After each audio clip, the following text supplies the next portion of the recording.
welcome. Well, you're at home with Jim and Joy, and we are thrilled that you have pulled up alongside your television, computer, wherever you're watching us. Hopefully you're having a good cup of coffee, some hot chocolate, hot tea, whatever.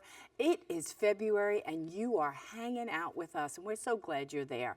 We want to hear from you. We want you to give us a jingle at 205-271-2980 or call 1-800-221-9460. Always send an email, jimandjoy@ewtn.com.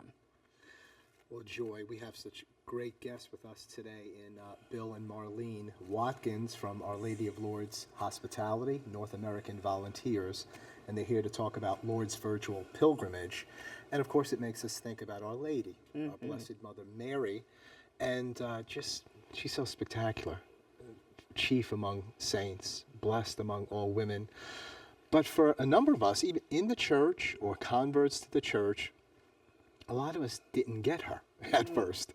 She always gets us, you know, like mothers do. They always get their children, but we didn't get her. And I was just thinking about your own journey, you know, coming in. You're a convert to the faith. And relationship with Mary was something that was a bit of a struggle for you. You didn't even know quite why. But now you're so close to her in relationship and have such a devotion to her. And I just wanted you to share for a minute or two just your own journey with Our Lady, with our Mother Mary. Yeah, well, you know, I'm a convert, and I may have shared this story with you before, but, you know, even when I said yes and came into Catholic land, from Protestant land, and I came in and I was still on the journey of the truth of who Mary was. And so one day, and we need to take a vacation, but we were on vacation this time, and we were at the beach, and there was this dad, and I was watching this dad, and he had the 3 kids, and he would put out the blanket and the chairs, and he was really just trying to make everybody happy and everybody get along and everything.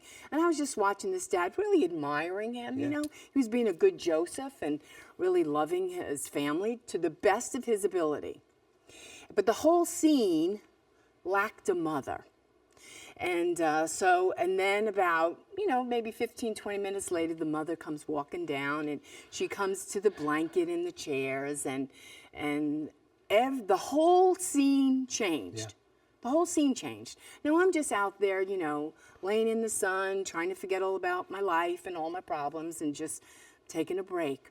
And the Holy Spirit says to me, "You see, Joy, the whole world needs a mother."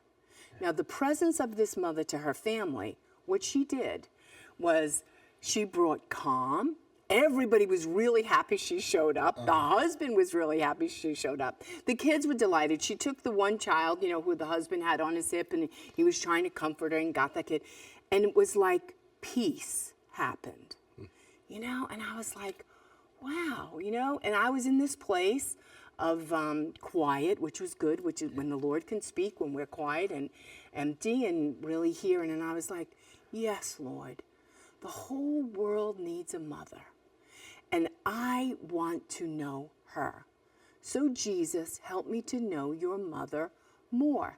And then after we made a consecration about 2 years ago, we did 33 Days of Glory, and that was so beautiful. We did the consecration. Now I pray to Mary, which is so beautiful for me, because I'm like, Mary, I want to love your son. I want to love Jesus. I want to know him. Well, who knows, as a mother, who knows your children better than the mother? And so she helps me. And my prayer to Mary now is, help me to know and love your son, Jesus, more. And then, Mary, help me to make him known, because he needs to be known to the whole world. And she assists. And it was so beautiful, and it was so simple. And I'm always still telling Mary how sorry I am for all the years I just didn't get her. I had an attitude with her. I was Protestant. I protested her. I mean, that just kind of like came with that. I didn't, you know, I had an attitude against Mary. I really did. And so she was so gracious as a good Jewish mother, and patient and kind and long-suffering, as good mothers are, with their children. And I love so that, there goes that great journey. But the whole world needs a mother. The whole world needs a mother. And Mary, Mother Mary, help us to know your Son more fully, more completely. And Jesus, help us to know your Mother. Well, we have a tremendous show in store for you today, and we want to hear from you, 205-271-2980 or 800-221-9460, jimandjoy@ewtn.com. We pray that God's grace would be poured out, the spirit of conversion that's at Our Lady of Lourdes, and the spirit of healing. You're not going to want to miss this show. It's a great show of hope and of love and of peace. The whole world needs a mother. Don't go away. We'll be right back.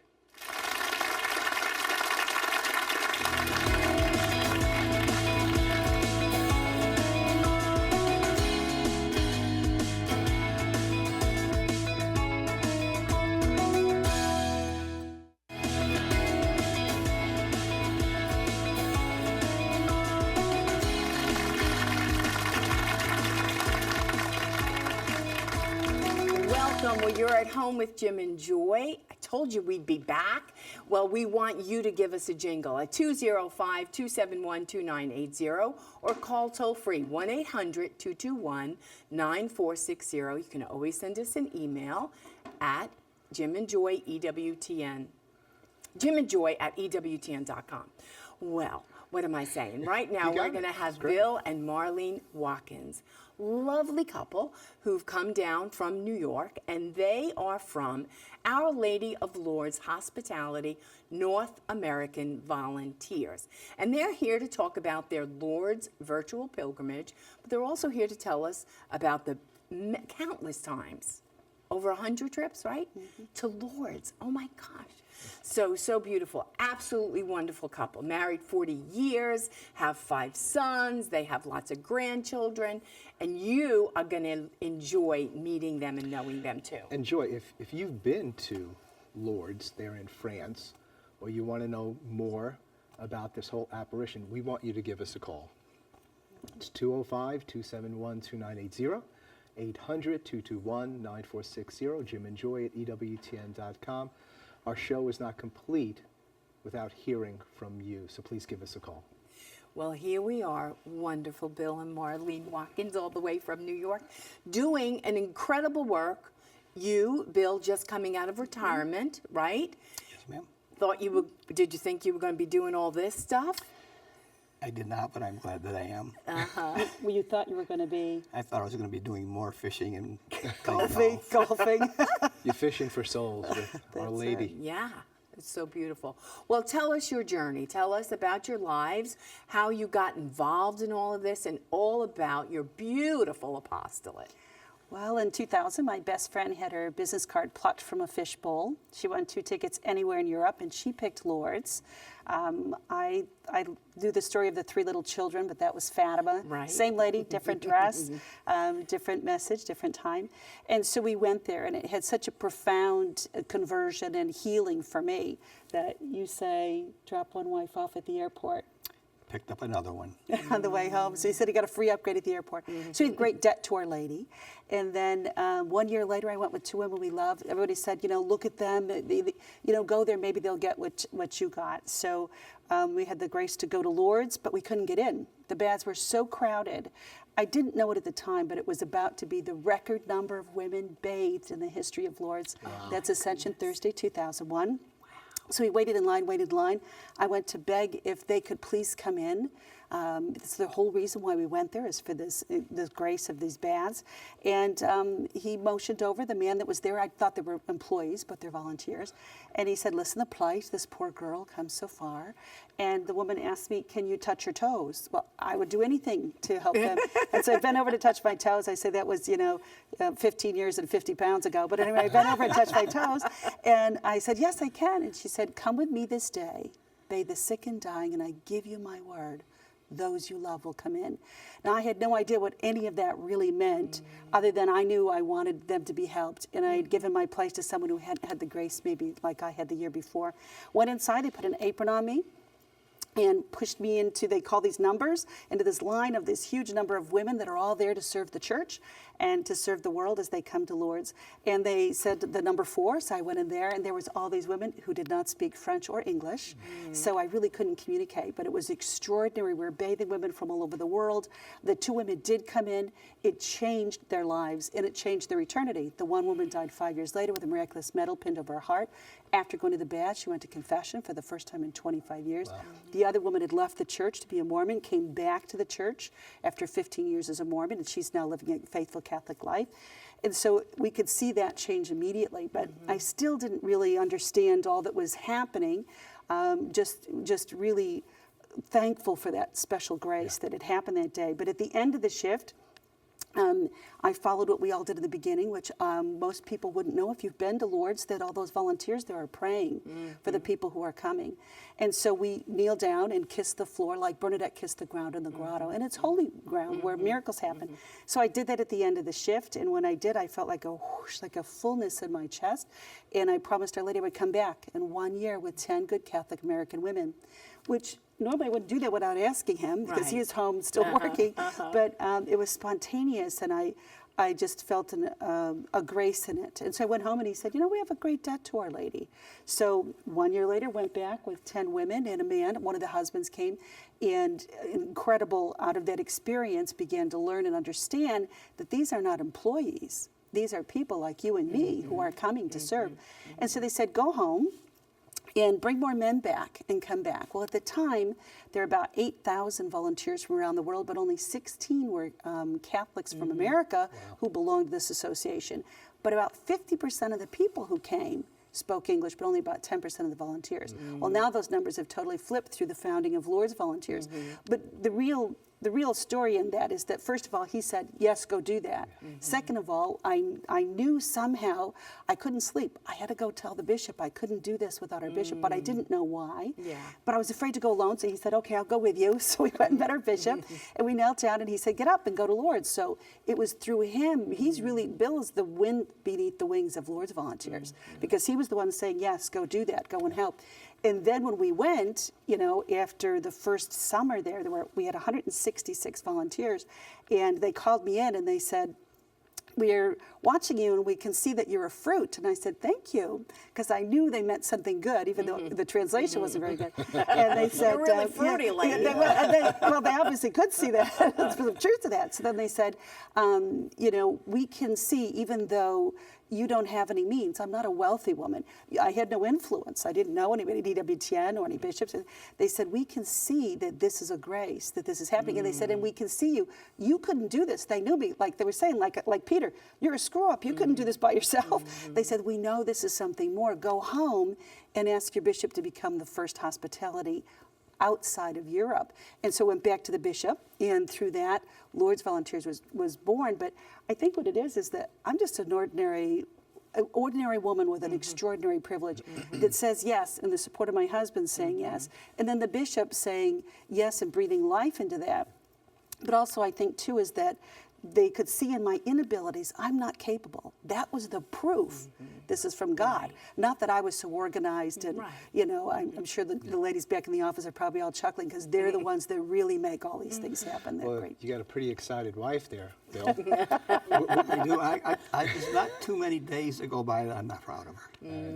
Were what was the pace together in this? I mean, was she out in front of this whole thing? When did you begin working more fully together, or when did you get this calling or vision? Well, she's been doing this, like you said, since 2002, and I worked up until a year and a half ago. Okay. I supported her in what she did, but I didn't participate. I mean, I've been to Lourdes 8 or 9 times, but not as many as I should have been, and I wish that I would have started earlier. But what she does is good and But where was it that you knew that was? Well, it was really going to Lourdes. There's things that happen, emotional things that happen when you're in Lourdes, and connects you. And I kind of think I had to be hitting the head with a baseball bat, but you do. You connect. Yeah. What is it about Lourdes, just to help us. We've never been there. We can fix that. Like you said, like you said at the beginning, though, like you were going to Lourdes where this apparition took place in what, 1856? So in 1858. But you didn't know the difference really between Fatima No. and Lourdes, and there's a lot of Catholics that still don't. But what is unique about this apparition that took place with Saint Bernadette there? What's that spirit, that grace that seems to be there? I would think it's that, well, it's conversion, because she's saying pray, and then like a good mother, she's saying, come and drink and wash at the spring. Well, all of us know we have to be hydrated. We can go without eating, but we can't go without water, without drinking. But she says, in wash of it. So she's really telling us to kind of clean up, and it's pray, penance. All of us have that in our life. Every one of us, whether we want penance in our life or not. And if we're following Christ, we know that if we unite our suffering with his, that, in the Passion, what an extraordinary opportunity of grace that is for all of us. But in Lourdes, with that penance, each of us has it. She doesn't tell Bernadette to go get one. None of us has to go get something. All of us have it. If we can offer that up for someone else, it can change them. It can change us too. So at Lourdes, it's really about conversion. But of course, the miracles happen.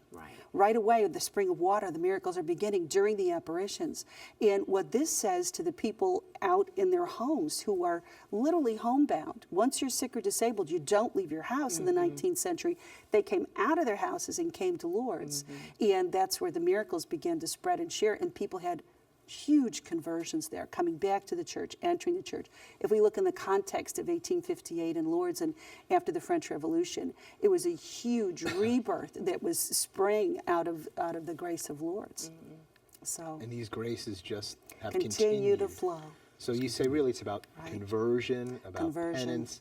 prayer. And this little girl, this is where she encountered Our Lady, right? Where this And it's is? where she says, I am the Immaculate Conception, too, because the dogma is 1854.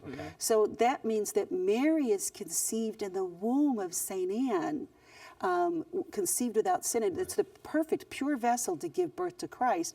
And then she comes and says, I am the Immaculate Conception. And then there's miracles that take place. So, a great grace for the church and an affirmation actually of the dogma.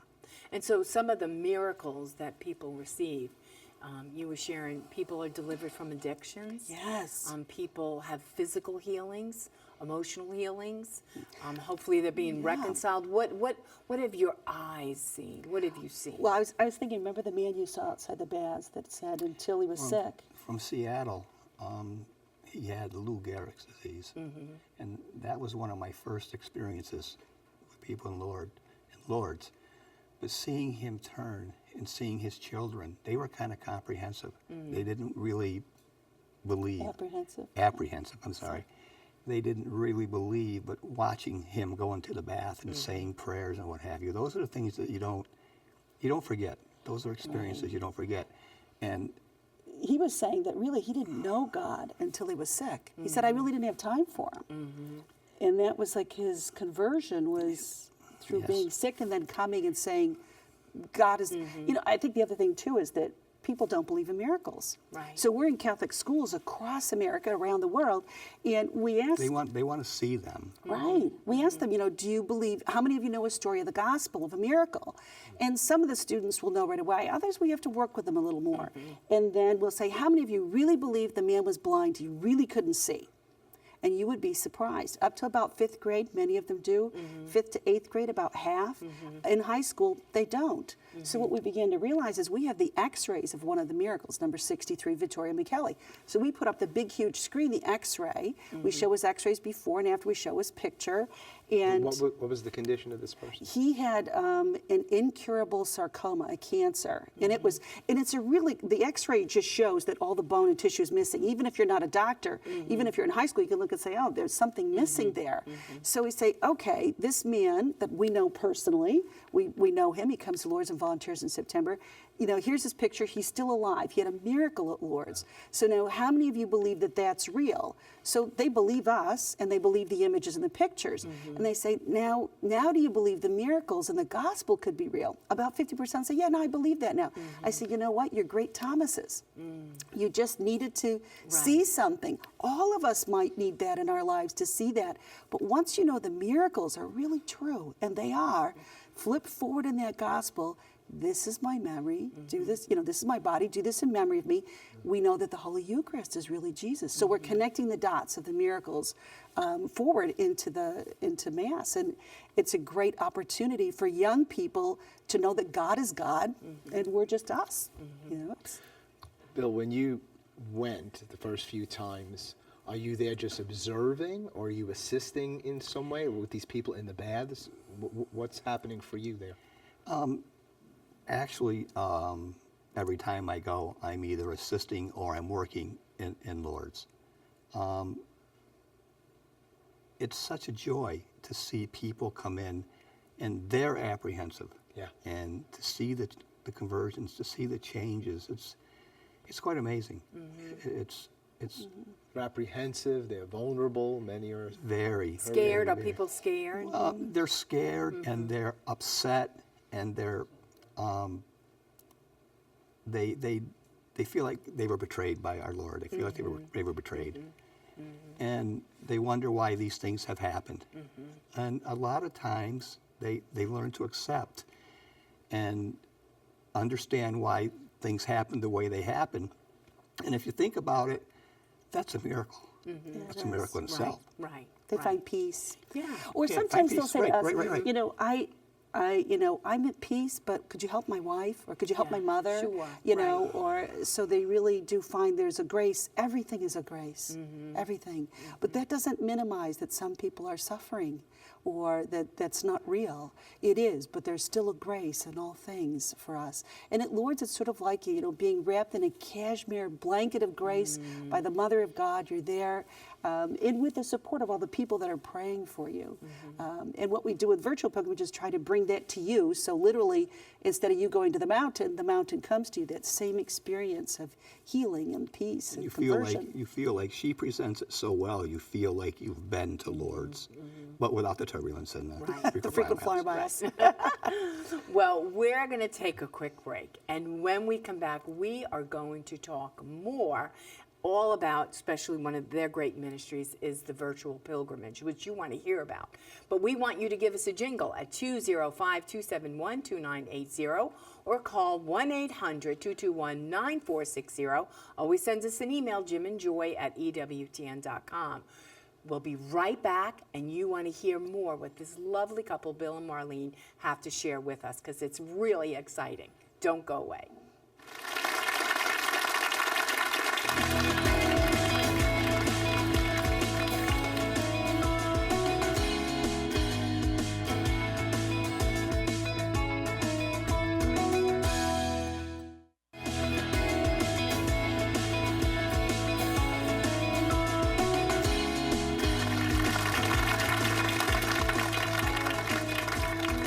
Welcome back. Well, we have this lovely couple, and maybe we all just can't take time, maybe we don't have the money, maybe we can't get to Lourdes, we just can't hop a plane, but Lourdes can come to you. Now, they have an unbelievable ministry, and it's a virtual pilgrimage. Have you ever heard of such a thing? A virtual pilgrimage. Well, Bill and Marlene come to you and they bring Lourdes to you. I want you to tell our family at home what that is all about. Well, virtual pilgrimage is actually, instead of you going to the mountain comes to you literally. And as Bill had said, no turbulence, no frequent flyer miles either. But we bring the experience of Lourdes to you in your parish, in your Catholic school, in prisons. And we go to places where people might not be able to get to Lourdes ever. Maybe they can't get a passport. We've been to Africa, we've been to China, we've been in all different places where we've shared the message of Lourdes with people who would most likely not go. So usually it's one person, like one individual, who calls up and asks, or emails us, can you bring Lourdes to where I live? So we've been to 30, how many states? 38 states. 38 states across the United States. So we come to a parish and then ask about the Catholic school, and we recreate the experience of Lourdes there for you. So I love what our virtual pilgrimage director says, that it's like the visitation of Mary and Elizabeth. So it's Our Lady comes to you instead of you having to go there. So we have the Grotto Rock, So this is where the Mother of God stood. And in France, in Lourdes, I don't know if they have the images, but people come and touch the rock itself. Yeah. It's the touchstone between here and heaven. It's where Mary had stood.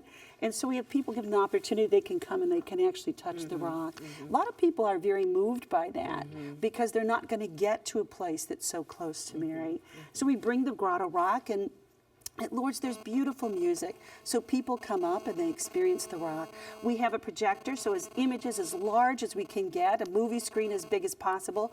We are guides of the sanctuary, so we're giving you the same visit that you would get if we were your guide in Lourdes. If you went to Lourdes, we might be your guide. We would be giving you that same visit, but with visual images instead of the actual place. Like, what are some of the things that they're seeing in the visual images? Well, we go to where Bernadette is born. We go to where Bernadette had lived. We go to the experiences. We're there in the sanctuary. There's 2 processions each day. There's a Eucharistic procession and then a candlelight rosary procession. So we recreate them in the parish. So that means that people are coming up and receiving a Eucharistic blessing.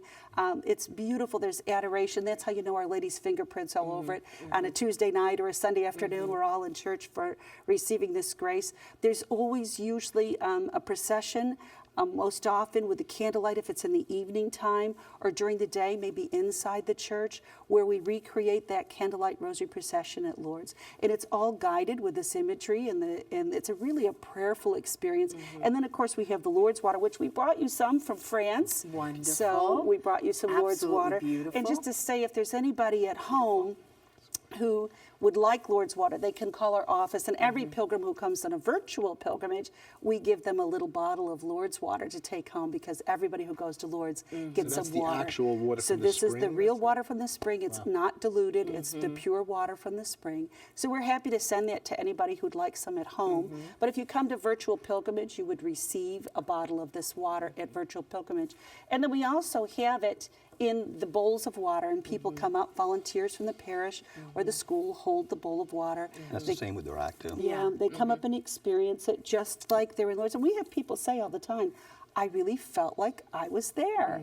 And if it's possible, there's the beautiful music of the choir of the church, so they're getting a sense of what it is to really be in Lourdes, but in about 2 hours or less. So it's a great I opportunity. sensed that when we were in the back room, and you just brought out a piece of the stone here, and it was just powerful, already just to see. So it's really a hands-on experience, this virtual pilgrimage. And the Vatican said to us, it's the first time in the history of the Catholic Church that the Pope has granted a plenary indulgence for a virtual experience is equal to an actual experience. And they said, please pay attention, because you can take a lot of virtual tours on the internet, and they're wonderful. He said, in fact, you can see the Sistine Chapel better on your laptop than you can if you stand there in Rome. He said, but, and this is out of the Apostolica Penitentiaria, the oldest office of the church, they said, but this grace is because this is a grace, virtual pilgrimage, given through Lourdes volunteers, where the person really experiences Lourdes. And because of the plenary indulgence, there's also confessions usually available. But I know we were, we go to prisons, and in one prison in particular in Massachusetts, they were saying it really, for them, was a holy opportunity that through this plenary indulgence, they said, we hear that we're going to be forgiven. We know that we're told that in confession, but the fact that the Pope sent this to us as a plenary indulgence, we really believe now that God's mercy is great, we can be forgiven, and that the temporal punishment really can, through the grace of the Pope, be removed for us. But before the virtual pilgrimage and the plenary indulgence, they really couldn't accept that. Yeah. Can you talk about when you go into the prisons and the calmness, and when someone said to you one time, it's never been this peaceful? Right. It's and he's the deputy superintendent of prisons for the state of Massachusetts, and he said, I was here when they built this prison. He said, I came in today and said, what is here? He said, I have never felt peace before in this place. And, peace isn't the absence of evil. It is a gift that only Christ can give us. And, of course, the Blessed Mother bringing it there. So through this experience of virtual pilgrimage, they felt peace. And that was a great gift to them. And that's what most people, I think, say going to Lourdes is peace, healing, faith. A lot of people returning to the church, returning to the sacraments. We've had people come into church in local parishes and say, oh, the roof's going to fall and I haven't been in a church in 40 years. Yeah. But they came into the church because there was Lourdes water. Yeah. They remembered it from when they were a child, and they want that water. There was an example where a close friend of ours came to a virtual pilgrimage, and his wife hadn't been to confession in a lot of years. She listened to Marlene's presentation, our experience, virtual pilgrimage experience, and she went to confession. Wow. Because of the freedom. plenary indulgence. Sure. It's such a Because of- grace, Right. too. Well, and it's such an opening. Yeah. Well, we have Mary. Mary is from Pennsylvania. Mary, welcome to At Home with Jim and Joy. Your question or your comment for Bill and Marlene? Hi. Marlene, you'll probably remember me, Mary from Harrisburg. And I just want to say that it was life-changing for me going to Lourdes. They actually funded my trip because of my financial problems and my sick children, and it was a miracle there, right there. That was a miracle. And also, my son had mental illness and addiction, and my daughter's totally brain injured.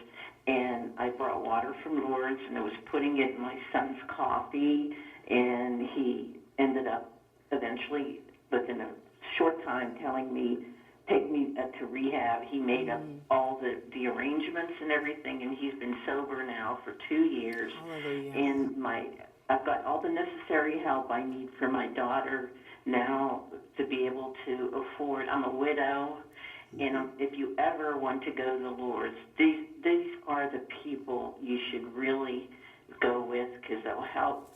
They help so many people, and they will help you see the total experience of Lourdes. Thank you. Thank you both. Thank you so much. God bless you. Thank you, Mary. I remember her well. What a blessing it was to have her, and that's the reality. Is most people who are sick have probably spent most of their money, if they had any, on medical expenses. So there is a fund, we call it Andrea's Wish, because it was her wish that, as a matter of fact, Father Dominic Mary from EWTN was on that pilgrimage with Andrea.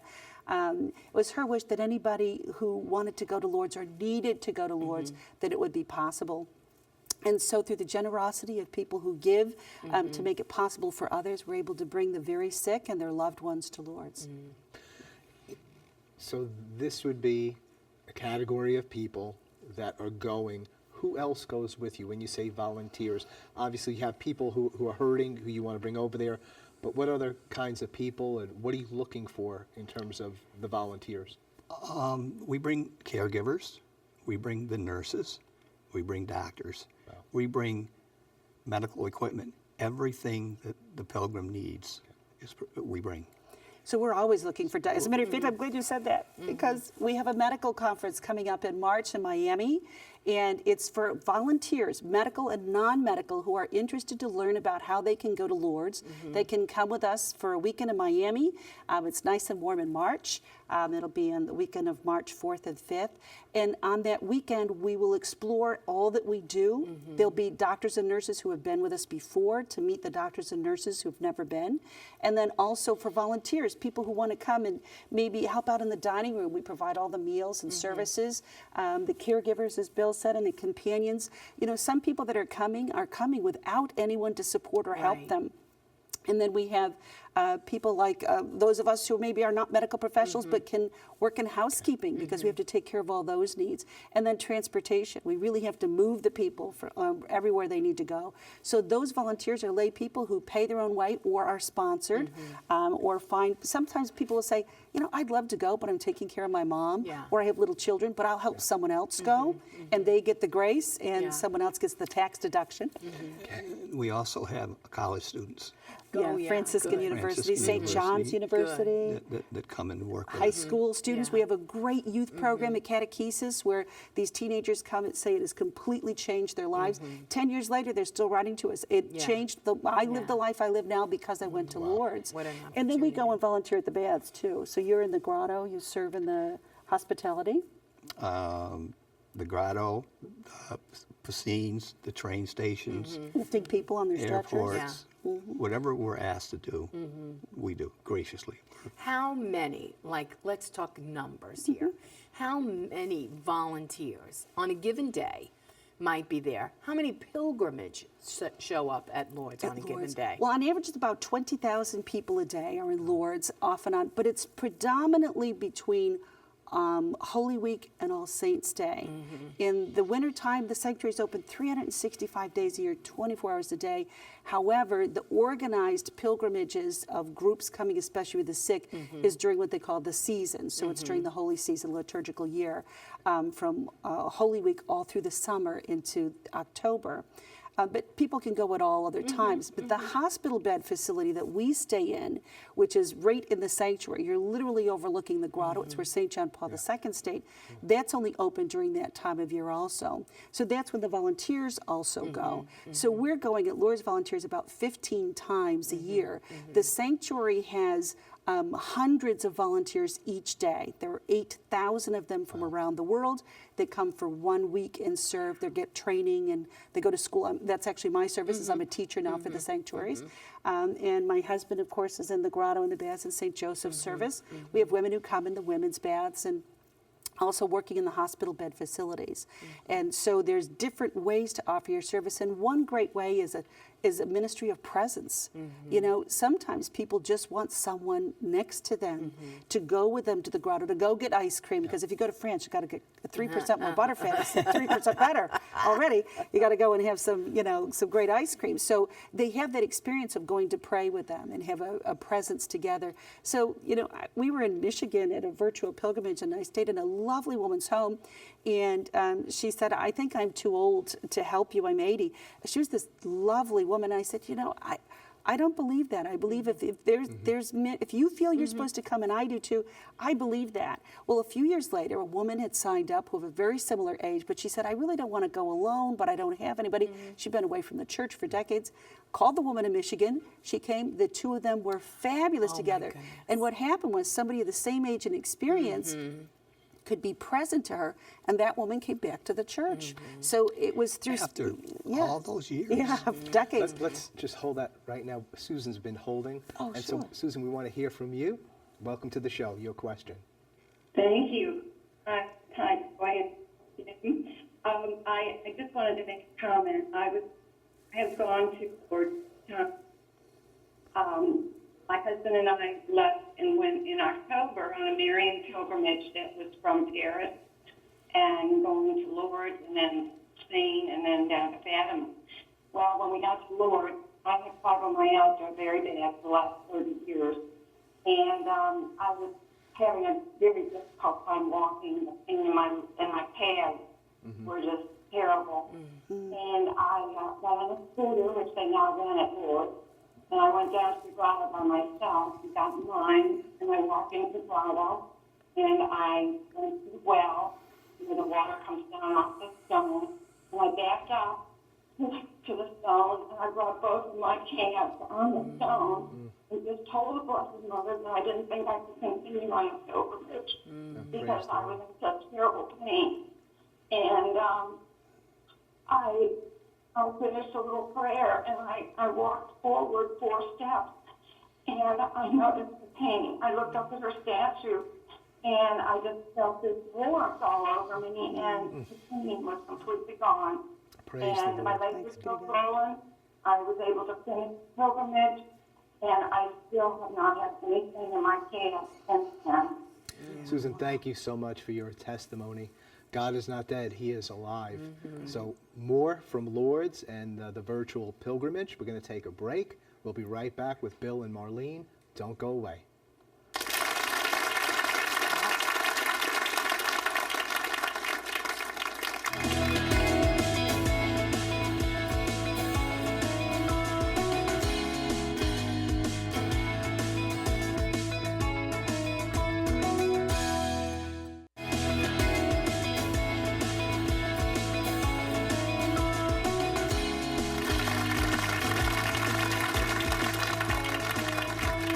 Welcome Well, you know, you are an important part of the family, and we would love to have you join us here live.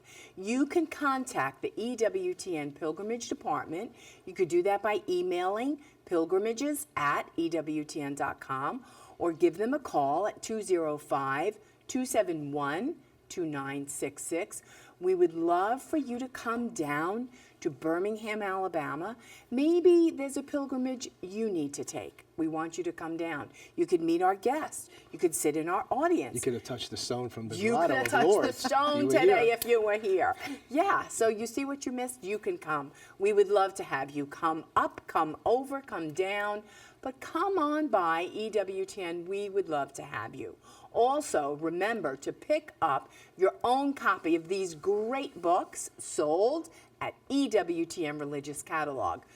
Praying with Mother Angelica, Meditations on the Rosary, The Way of the Cross, and other prayers. Maybe you're looking for a book to do during your Lenten journey. That would be an excellent book. It's item number 80008, a beautiful book for you to take a lovely Lenten journey with Mother Angelica. Then our other book that we have is A Holy Year in Rome, the complete Pilgrim's Guide for the Jubilee of Mercy. That's item number 3338. And that's available on EWTNRC.com or call 1-800-854-6316. Go to EWTNRC.com. There's lots of wonderful items out there for you. Most of them are in our home. I'm just telling you. It's really a good place to go shopping. And right now we're going to go to Father John Paul, who is in Rome. What is he doing in Rome? Father John Paul. Hello, Jim and Joy, and our EWTN audience. I bet you're wondering what in the world is Father John Paul doing in Rome? With the background of St. Peter's Basilica, you probably think this is fake in the background. No, I am in Rome. I'm taking Joan Lewis's place for just this one time. She's traveling. She asked me to fill in. But I'm over here. It's the end of the year of consecrated life, and today I had the privilege of attending an audience with the Holy Father Pope Francis in the Paul VI Hall when he was addressing a group of over 1,000 men and women religious. And next week, I'm really here for next week when the Pope is going to commission missionaries of mercy. Perhaps many of our viewing audience have heard about this in the news or in Catholic media or reading about it. I won't get into it now fully. That will be explained later as the year goes along. But the day before Ash Wednesday on February 9th, Pope Francis is going to meet with over, I think it's 700 missionaries of mercy that are here. There's over 1,000 that are going to be commissioned officially. Not everybody can make it to Rome. But on Tuesday, he's going to explain to us what the responsibilities of this commission are. And on Ash Wednesday, he's going to officially commission us at the Mass. So I will get to celebrate Mass, con-celebrate Mass with the Holy Father Pope Francis on Ash Wednesday this year. So that's one of the reasons I'm here. I'm really excited about it. Jim and Joy, I know you know a little bit about this. We've talked about it, but I look forward to sharing this in the future with our EWTN family at home. So back to you, Jim and Joy. Thank you so much, Father John Paul. I miss him. Oh, I miss him too. But Father John Paul has been selected by our Holy Father to be a missionary of mercy. So we're going to hear a lot more about that. And he's going to con-celebrate with our Holy Father. Just absolutely incredible. Right now we want to take a phone call. Johnny from Louisiana. Welcome to At Home with Jim and Joy. Your question or your comment? I just have to thank Marlene and her wonderful organization that back in 2011 we went to a local pilgrimage at our church, and my son needed a second kidney transplant. And Marlene and her organization made it possible for us to actually make a real pilgrimage to Lourdes. We went to Lourdes. It was so wonderful. My son got to bathe in the water. We prayed at Grotto. It was just an amazing experience. And we came back to New Orleans. He went on dialysis. 6 months later, he got a kidney in 2012, and he has been doing wonderful ever since. And I thank God, and I really want to thank Marlene and her organization for bringing us to the pilgrimage, for helping us to go to Lourdes, and just for everything. And I pray for that organization. I pray for her. She's really a wonderful person.